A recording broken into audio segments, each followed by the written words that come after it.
Today, presidents from Iowa's 3 public universities told the Board of Regents how they're overhauling diversity, equity, and inclusion programs on their campus. State Capitol reporter Connor Hendricks shows how the presidents say they're making changes to ensure students feel welcome regardless of their backgrounds. All 3 Iowa universities are closing their diversity, equity, and inclusion offices. The savings from the University of Iowa and Iowa State University doing so is more than $1 million.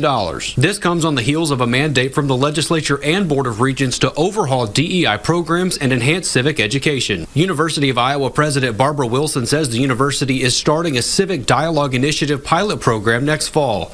They plan to train resident assistants or RAs to teach students to talk to each other across differences. This initiative will really get students to think about how do you come to the table, how do you listen to others who are different from you, how do you find common ground, how do you stay curious instead of judgmental. And we also will be prohibiting anybody from requiring pronouns, and that will be added to all syllabi for all courses as of the fall. Regent universities are planning to increase intellectual diversity of their staff by advertising openings in different publications like the Wall Street Journal and New York Times. And the president of Iowa State said this about making their campus more comfortable for students from rural communities.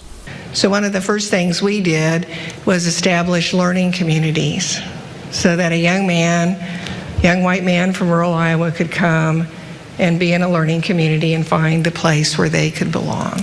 The University of Northern Iowa is planning to create the Center for Civic Education. UNI President Mark Nook says the center will benefit their students, K-12 students, and the broader public. It will promote the values of free speech, civic leadership, public service, and participatory citizenship.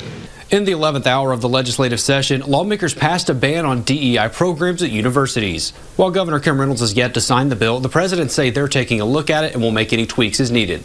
At the Iowa Capitol Bureau, I'm Connor Hendricks reporting.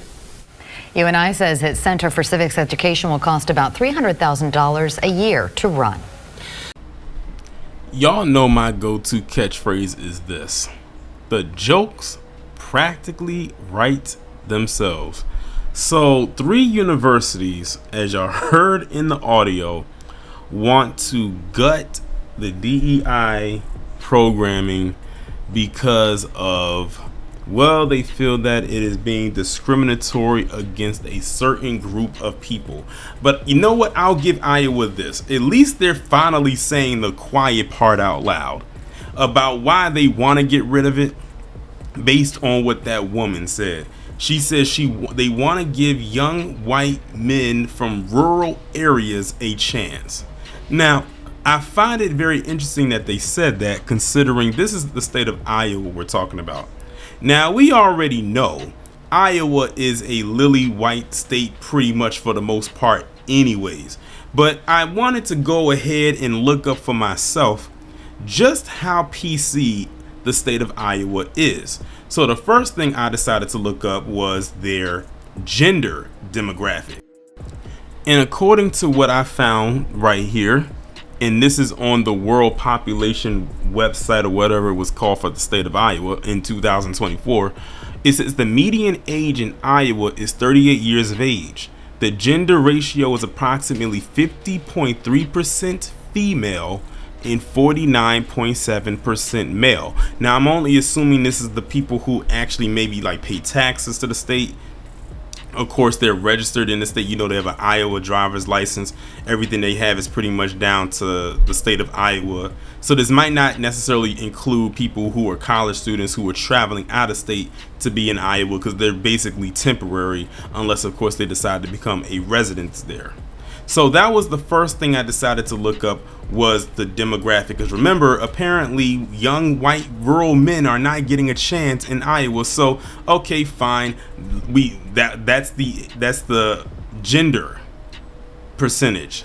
So PC women, or women in general, and men are pretty much almost even as far as the gender demographic goes. But of course, you know, since they wanted to bring up white men and how much of an opportunity they're not getting in a state that is heavily popularized by them, I said, let me go ahead and just humor myself and look up the demographic based on race in the state of Iowa, and this is what I found.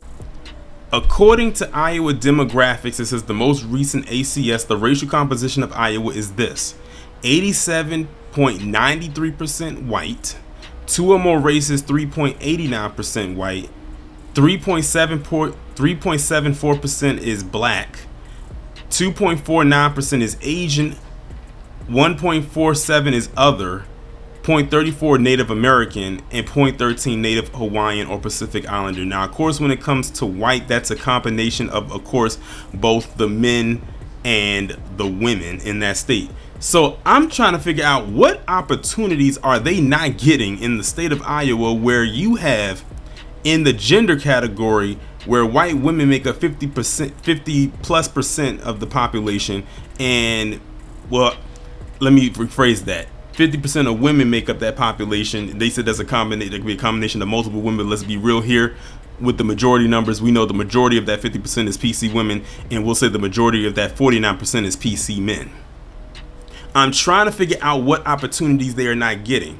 But the reason why I said they are saying the quiet part out loud is because of what that woman said about young, rural, white men getting an opportunity in Iowa.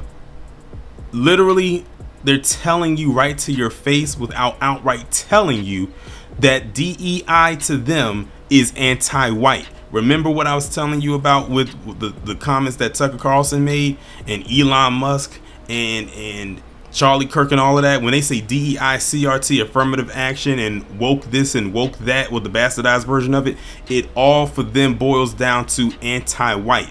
They feel like their world or their spotlight is dimming on them and crumbling down around them, and that no one's looking at them for much of anything. At least that's what they feel in their brain, whatever sector of it is on, that this is what it's come to. So let's just go ahead and get rid of everything. But here's the thing: everything that they're upset about as far as the DEI situation goes was created by them. But of course, they're going to go after the low-hanging fruit, which is us, because they feel like DEI is mainly something that's geared towards us. But what did I tell you? They tell on themselves all the time. If they feel like this is something that's going to benefit us, they are going to be heavily against it. Why do you think they push back so hard against reparations? It's because they don't have a claim for it. They don't benefit from it. If they did, they would have approved tangibles and reparations a long time ago, because they would have already found a way or a loophole to find a way to get their little greedy, stubby hands on it.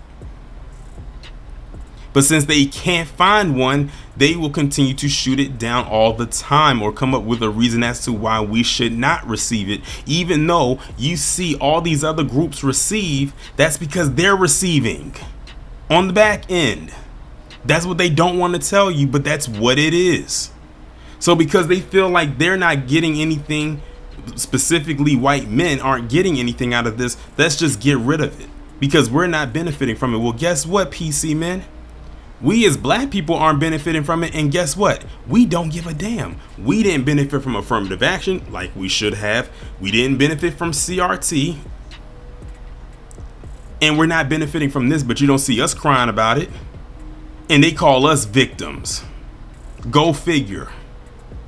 I swear, let them talk long enough and they will always tell on themselves. That's what makes this so funny to me. It is so hilarious. That's why I do not lose a wink of sleep or get my blood pressure beyond normal levels getting upset about this every day like they do. And a lot of it for them is fake outrage. They just need something to be mad at because they have nothing else going on in their lives. They are boring, lame losers that just need something to gripe about as usual. And then once this goes away, they're going to find something else to be mad about. They did the same thing with affirmative action. They did the same thing with CRT, and they're going to do the same thing when DEI. If DEI goes away, it's going to have something else that's come along, and then they're going to be mad about that too. I wish I would get up here every day and complain about this. We got more bigger fish to fry, and this thing right here ain't even nowhere close to the burner.